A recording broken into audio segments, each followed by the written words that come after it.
admitted. Number 127, defendant's book. Holy shit. Keffe D's words are in evidence. It's August 24th, and it's day 6 of Nevada versus Keffe D. We've got Vegas happening. Remember, Keffe D is on trial for the murder of Tupac Shakur. It is not alleged that he was the gunman. It is alleged that he aided and abetted the murder of Tupac, encouraged, handed the weapon over. You know, the things we've been hearing Keffe D talk about in his interviews, and we are in the middle of one of those interviews with a production of Death Row Chronicles that was originally released on BET. We are listening to the audio recording of the raw interview footage that Keffe D did when he decided to sit down and do a documentary about all this. After the book by former Detective Greg Kading was released, but before Keffe D released his own book. This interview that we're covering today was in 2017. Keffe D's own book did not come out until the end of 2019. Everybody's got a book. You've got a book. You've got a book. We've got a book. Everyone's got a book. Everyone's got a book or a podcast or both. Tell me a little bit of, this is why we're here. We want to hear this. True story of what happened. Do you think Diaz is sitting there and been like, look, I have heard you bitch about Puffy, Suge, playing football with Suge when you were 7 and all the rest of it. And we're getting to the part that we want to hear about for our story. And you're not going to tell me this part? Come on.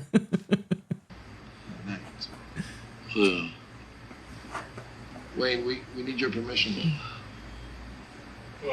Now we see the lawyer chiming in. Lawyer Higgins. Lawyer Higgins, he might not be ready. He might not be ready. You're not ready. Yeah, I want to talk about that one later. Well, let me consult with him. Yeah. Okay. He wants to talk with his lawyer.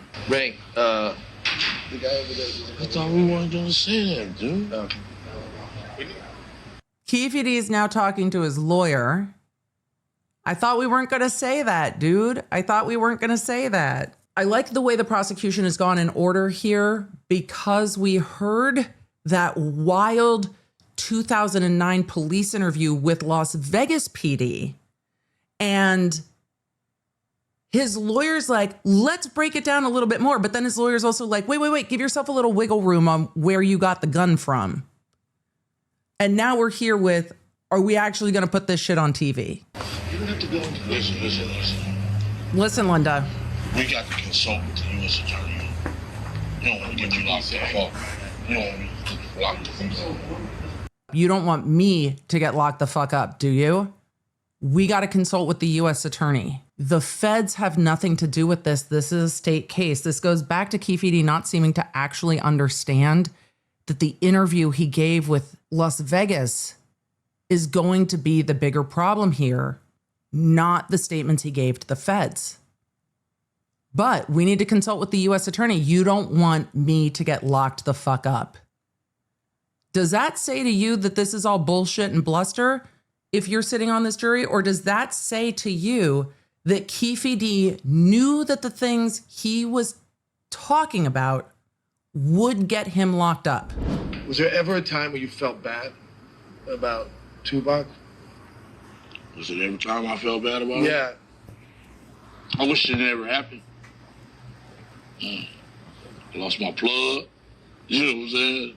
Columbia. Consistent with his interview yesterday. Do you ever feel bad about what happened to Tupac? And he immediately changes the conversation to, I feel bad about the fallout that happened to me because of Tupac. I lost my plug. You know what I'm saying? Columbia boy left. Went back to Bogota. Shit, you know what I'm saying? Yeah, I hated it happened. Can you say what? So you wish what hadn't happened? I wish that never happened to Tupac because shit, it changed my whole fucking life. You know what I'm saying? His too. My plug that I was making all them hundreds of millions with, fucking went to Bogota left. You know what I'm saying? He didn't want to get caught up in our bullshit. And I wish I would have listened to him. I should have jumped on the plane with his ass to Bogota. You know what I'm saying? To me, it was an ignorant kid in the prime of his life doing stupid shit out here. How so? You know also, he shot the police in Atlanta. You know what I'm saying? Jumped on my nephew, him and his little gang. You know, you're a rapper. Stay in your lane. You know what I'm saying? Stay in your fucking lane. You're not a gangster. You're a fucking rapper. Like I told you earlier. Stay in your fucking lane, dude. You know what I'm saying? If Tupac had not gotten involved with your nephew in the lobby of the MGM, would he still be alive? Huh. I don't know. He ignorant.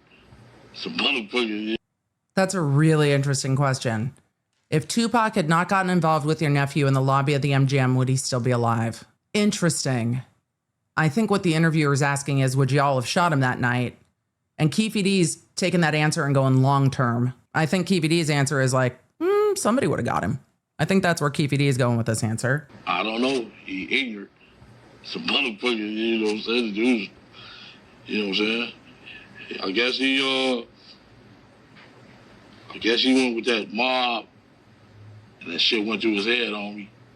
You know what I'm saying? That's the way I feel about it. All right, so let's go through all the stuff we talked about last time. How many times did you meet Puffy? How many times have I met Puffy? Yeah. Shit, I can't remember. It was so many times I can't remember. Was there a specific time and place where you guys talked about him being scared? Shit, at Greenbacks on Sunset. What happened then? Shit, Went downstairs. You upstairs at deli. And you order your food downstairs. So me and him went downstairs and ordered a couple of champagne bottles. And we talked about it then. What did he say? What did he say? Shit, he was just scared of the guy and shit. Which guy? So. Did he ask you to do something for him? Shit. Not really. The first interview, he's like, yeah, Puffy wanted us to take out Suge and Tupac. They get him in a suit. They get him on camera. The interviewer's sitting across from him to make this Death Row Chronicles series. They've got the leaked interview and the book from Kading, and he's sitting across from the interviewer, and the interviewer's like, did Puffy ask you to do something for him? Not really. Yeah. Not really. Yeah. They've got to be dying. He's nodding. He's saying yes. Okay. Yes, he asked us to do something. Can you tell me what that is? I guess he wanted the big guy taken care of. Yeah. Shit. I guess. That's all I know. Shit. They're like, why do you think you're here? We had a pre-interview of a pre-interview. We had a pre-pre-pre-interview. We sat you down for like hours and talked to you about it. And you told us the whole story. And now you want to be coy with what happened. That's all I know. Shit. I'm not no killer, so shit, I don't know why he was asking me. You know? Right. Yeah. Shit. That ain't my lineup, bro. Yeah. We are at the lunch break of day 6, and we are listening to part 2 of Keffe D's unedited interviews with the production crew that did the Death Row Chronicles that eventually aired on BET. These interviews happened in 2017. The Death Row Chronicles aired in 2018. Keffe D released his book in 2019. He was indicted on this case in 2023. But to hear Keffe D tell it during the first part of the interview, he's really chatty. And then we get to interview number 2. Did Puffy ask you to do anything? No, not really. And he starts distancing himself from different parts of his story, which I imagine is frustrating for filmmakers. We are just getting to the part of the evening where Keffe D and those in the van with him are at the 662 Club before they leave to go to the liquor barn to pick up, as he says, cases of champagne before he switches into the white Cadillac with his nephew and others before the shooting of Tupac. But as he's talking about it in this interview, he's basically saying they started it. They started it. They started it with Orlando Anderson. They started it at the Lakewood Mall. They started it. They started it. They started it. But what's interesting is that in the first interview, with filmmakers. When Keffe D came in like street clothes, he wasn't in a suit. He said he wasn't prepared to be on camera. And they did like an interview on background, though it seems that they had audio running for it. Keffe D said, look, if I tell you, I could get the death penalty, man. The feds are coming for me. I have to clear what I say with the U.S. attorney. And that U.S. attorney, we call him Bluebeard. He's out for all of us. He's a motherfucker. So in his first interview, he's talking about how if he tells them all of it, he's got to make sure that he's not going to go down for anything. And he distances himself from any involvement in the murder of Biggie quite a lot, but not from the murder of Tupac, and doesn't back away from the story that he tells that the feds went up to the federal penitentiary and told the warden that Keffe D was a rapper killer. He doesn't say, and that was some bullshit. He tells the story and leaves it. But when he talks about the police conversation on the street that he and his crew were involved in the murder of Biggie, he makes real clear to say, no, that's bullshit. That wasn't us. That's all bullshit. They're talking to cover for themselves. But he doesn't distance himself that way when it comes to the killing of Tupac. He takes the opportunity to talk about how he wishes it never happened because it fucked up his life, and relay the ways that it fucked up his life, and not to really get much more into that. When asked about the killing of Biggie, he does say that that made him sad. He does say that he and Biggie were friends and that he was fucked up about that. But then he gets right back into, and this is how it impacted my life. And though filmmakers are trying to pull a little bit more out of him, his reflection as to how all of this unraveled his own life. And it all comes back to him now saying multiple times, I wish I'd never met Puffy.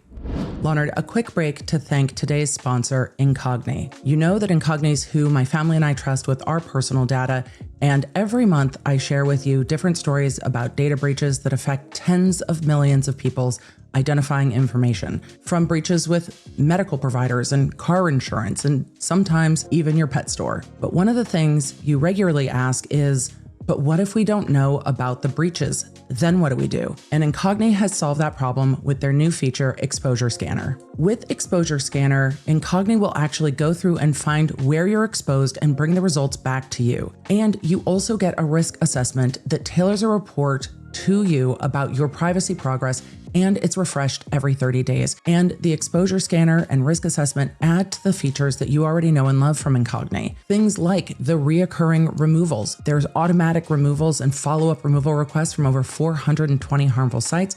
They have 24/7 live chat support. Incogni is available on iOS, Android, or you can use it from desktop. Plus, Incogni is now available in the United States, Canada, the European Union, UK, as well as Switzerland, Norway, Iceland, and other countries. And Incogni has all different types of plans, whether you are looking for an unlimited plan, Incogni Protect, or a family plan, they've got something to cover you and your data. So Leonard, now's the time to take back your personal data with Incogni. Go to incogni.com/Emily and use code Emily to get 60% off annual plans. Thank you for sponsoring today's case brief, Incogni. Now, let's get back to it. Tupac was hanging out the window. There they go, right there. So my partner busted you. Went by there.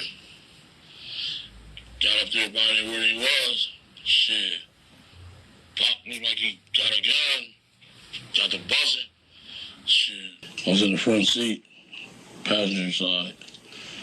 He went down, got his shit, and got the buzzing. So shit. I ducked. All I know is shit came from the back seat and they got the buzzing back. Shit, we hit the corner after the shooting. And another white car got to chasing us. They got to shooting too. Shit. No, but you told me that already. So I just want to get it straight in my mind. Who's sitting in the back? My nephew and my partner Big Dre. And who's driving? My partner Bubble Up. So who? Behind the driver is Orlando, right? No, Big Dre. Big Dre. And so and Orlando's on the other side behind you. Yes. When the shots started ringing out, who's closer to the window? Oh, Big Dre was. He was the same path. He was behind the driver. Big Dre was behind the driver. Where'd the shots come from? In the back seat. Yeah, but who's closest? Who had the gun? I don't know, sir. To tell you the truth. I was ducking. In those tapes that were made public, and this book Murder Rap, there's a film called Murder Rap. You, in your own words, we heard you say Orlando was the shooter. You heard yes. me say it? Yes. Shit, I never had been. Ain't nobody ever had no tape recorder with me. Notice he's still not saying he didn't say it. He is tap dancing all around the fact that you're on audio tape saying this. Ain't nobody ever had no tape recorder with me, not to my knowledge. You know what I'm saying? I don't know where the fuck he gets some tape recorders. Shit maybe was made up or something. So you're denying that you ever said that Orlando was the shooter?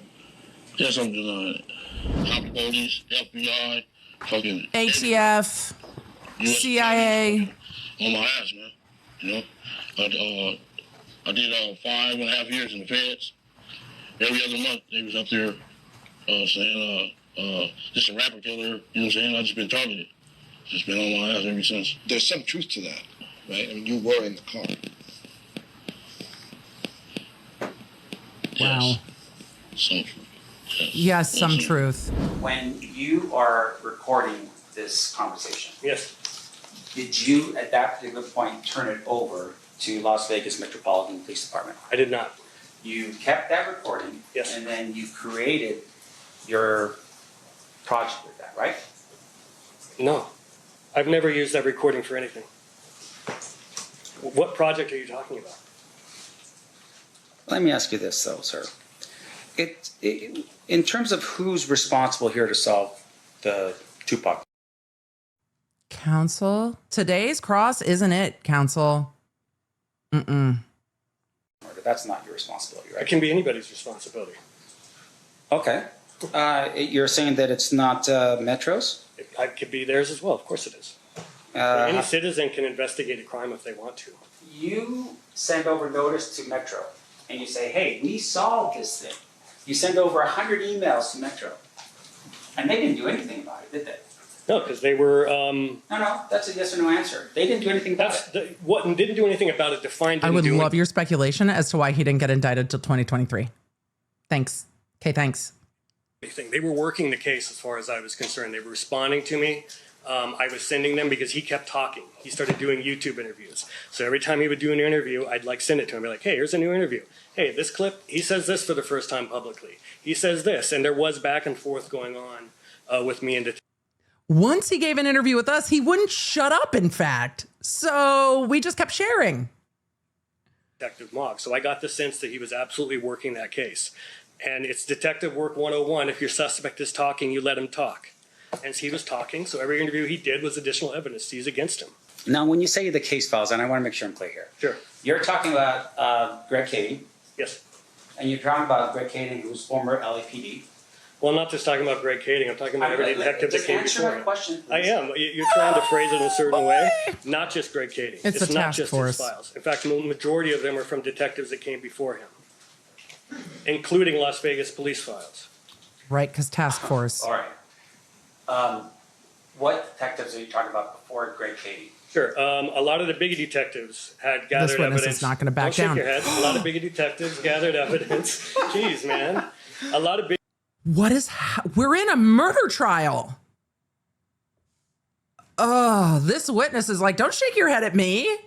A lot of the questions you're asking me right now, I know are based off conspiracy theories out there about alternate theories of this.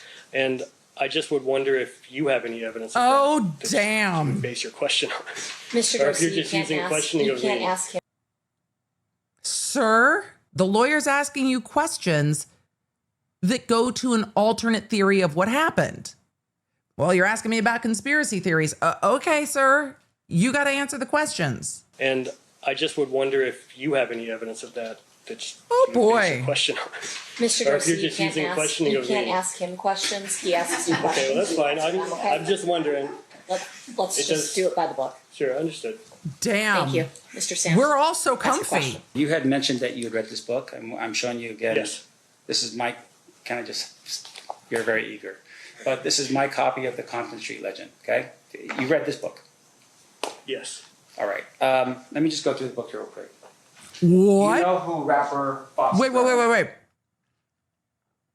I'm sorry, I put gummy bears in my mouth. Defense wants to go through the book? Yes. Foxy Brown is not dead. No, she. And in the book, Mr. Davis refers to Foxy Brown in the book. Yes. In fact, he refers to her as somebody that was in the car with Zip before Zip had asked her to get out of the car so he could have a conversation with Mr. Davis. Correct. And that conversation took place in the valet area of the MGM Grand. Or was it valet or the parking area? I'm sorry. Well, do you want to look at the book to make sure that we're clear? It was probably in the Port Cochere. We've heard so much about it. Well, I'm not sure between the book or the 2008 proffer, but it was parking lot or the valet area. I don't remember specifically where he said it was. Just outside the MGM. All right. Your Honor, may I approach? You may. Yeah, he says while we were waiting at the. Hold on, no. There's no question pending yet, sir. You're so eager. You're so eager. You asked him if it was at the valet or in the parking lot. So he was starting to answer. You can keep calling me that, but just trying to answer your questions. I'm going to keep your own. So with regards to the question is, this conversation or at least event occurred at the MGM at the valet area. That actually is ambiguous in that book. It says while they were waiting for their cars at the valet, Zip called them over to his car. Does not state where his car is parked. Right. That's a fair grammatical interpretation. So Zip could be anywhere on property. Correct. Wait until I'm done with my question. Including it's a multi-level parking structure, right? You're saying that's big. He doesn't know it's a I don't know if it was in a multi-level parking structure. I'm just saying it could have been anywhere in the parking area of the MGM Grand. Did you verify that Foxy Brown was actually in Las Vegas on the night of fight of September 7th, 1996? I did not. At page 96 of the book that you read, refresh your recollection. The page numbers might be different here because this is the Kindle version, but let me see. Can you just wait until I'm done with my question? Jesus sir? Christ. Can you stop saying that to me, man? Like, jeez, dude. Just having a normal conversation with you. You don't have to keep cutting me off and making me sound like I'm eager. Are you from Las Vegas? I'm not. Have you ever lived in Las Vegas at any given moment? No, sir. And when you said you did the research, what research did you do to verify? Wait, let me finish, sir. It's all right. You're eager. I get it. What did you? Can you please stop badgering me, man? Like, Okay. it's ridiculous. It's up to him to object. I understand Okay. that you are the one. You feel Yeah. upset that it's up. The prosecution can object to the commentary from the defense. You're eager. I get it. That the prosecution can object to that kind of commentary. So Mr. DiGiacomo. To the commentary, first of all. Second of all, it sounded like to me he had finished his question, and then as soon as Mr. Thank Dorsey goes to answer, he then cuts him off and says, well, let me finish. Mr. Saff should ask a question, allow him to answer, and we can knock off with the We're going to last strike the commentary. We're going to strike the commentary. You may proceed with asking questions. Thank you. I'm trying to be very respectful to you, sir, and I would really appreciate it. if you would There's no question pending for you. Everyone stop with the commentary. Witness, that means you too. The judge is like, no. Trying to be very respectful to you, sir, and I would really appreciate Okay, it if you would be there's respectful. no question There's no pending question for you. pending. Hey, I got it. Okay. No question pending. You ask questions, you answer. Thank you, guys. This trial has not been boring. It has definitely had its feisty moments, more so today than we've seen the rest of the trial. And the fact that Keffe D calls the Sebring the sea breeze throughout the interview that we heard today, and then all the wheels seemed to come off. And I don't know if that's because the defense really wanted to make a point with this witness, or if the defense is just trying to distance from the super damaging statements his client made. But I don't know if getting snippy with the witness helps. And then for the witness, it doesn't really help getting snippy back with the defense attorney. For a case that is 30 years old, the level of wildness, mostly to do with the defendant's own recorded statements. I don't even know how many hours of Keffe D's statements we've listened to at this point, but his statements are largely consistent until that very last one. That very last statement where he's like, I don't know what I want to put on TV though. I don't know what I want to put on TV though. That very last one, you can see him just really tap dancing around all of those questions and all of those answers. And the way that the interviews were played, we went through the federal interviews that were earlier, then the state interviews that were recorded, then these two interviews. And you can really see the evolution of those interviews. And it's wild to me how much the defendant said. And there were some things today that I think are going to be damaging. But the defense came back around to, do you have any physical evidence that Keffe D was in Vegas on September 7th? And this witness was like, no. I mean, he says he was. He repeatedly says he was. And the defense is trying to say, you guys, we can't even know he's there. He's just a lying liar that lies. And I think that's going to be the defense's, that is the defense's theme, fact versus fiction. But when Keffe D is being evasive, it's not hard to tell. But when Keffe D is trying to distance from things, he's explaining that he doesn't want to get in trouble. And why would he be worried about it? And they left in the part where the witness was saying, why would he be worried about it if he wasn't a part of it? So he also didn't ever distance himself from the fact that he was called a rapper killer by law enforcement. And then when asked if there was some truth to it, he's like, yeah, there's some truth to it. Thanks for joining me. If you enjoyed this episode and don't want to miss updates on your favorite cases, you're going to need the Law Nerd app at lawnerdapp.com. That way you can stay in the loop on the cases that matter most to you, and you never know when you're going to catch feelings for a new case. So make sure you get it for free on iOS and Android. Thank you for being here, and thank you for being a Law Nerd.